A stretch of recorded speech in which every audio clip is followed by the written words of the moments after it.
So by now you've played the Monster Hunter World Beta a ton, killed Puke, and even took it down a Rathalos. But if you're like me, there's one thing you may have overlooked a little bit. I'm talking about the Slinger.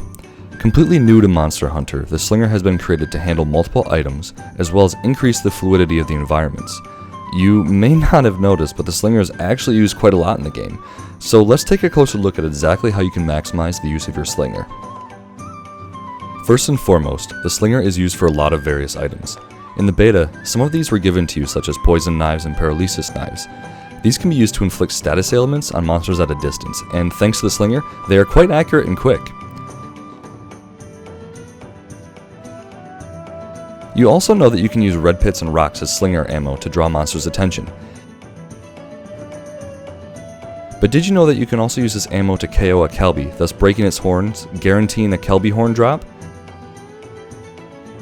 You can even kill and carve a Kelby after this, meaning you now get 2 carves from these gentle little creatures.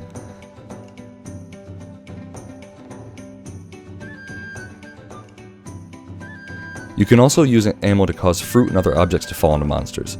It doesn't do the most damage, but it tends to flinch the monsters pretty reliably. Picking up the Slinger torch will let you shoot pits of fire. This can be used to damage monsters, or repel them from an area. Water moss is an interesting ammo type. It can be used to wash monsters that are covered in protective mud. This is very effective if you don't have a water type weapon and want to take care of that annoying resistance altering armor right away.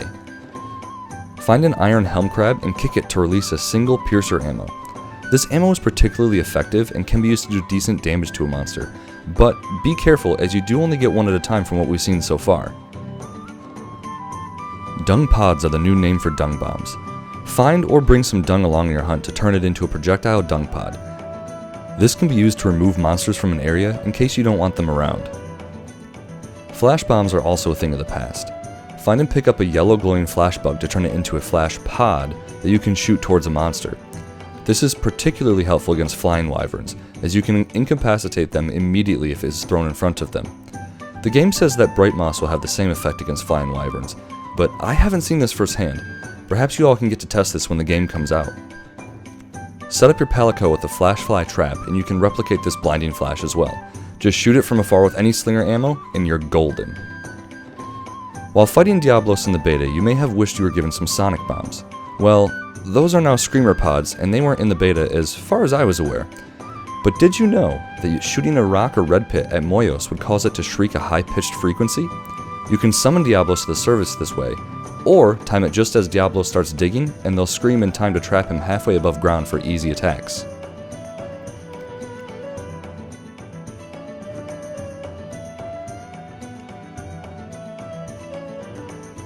You may have wondered, how are these people getting awesome swinging mount attacks with the Slinger? Well, it's pretty easy actually. To practice, head to the training area and take a good look at the wedge beetles.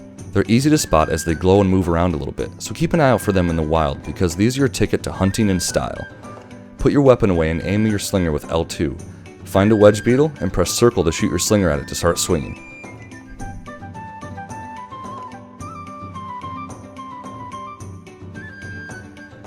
The range is pretty impressive, and it has a variety of applications. Need to take a shortcut? No problem, just swing up there.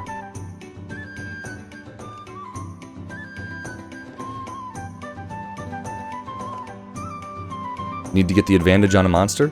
Put your weapon away, find a wedge beetle, and start swinging. No wedge beetle around? Perhaps there's a wing drake roaming about. Bring one down to you by shooting it with a red pit or a stone, then latch on. These guys will typically fly around an area a little bit before they bring you somewhere else, so you have a chance to get the drop on a monster if you can line it up. Pairing the glider mantle with the Slinger is a great idea as well, and it's really easy to use. Just keep R1 held down as you're running around and you'll automatically use the glider when equipped. And that's the basics of the Slinger. I know there's more uses for this versatile gadget than what I've listed, so go out and try everything when the game launches. Until January 26th, happy hunting.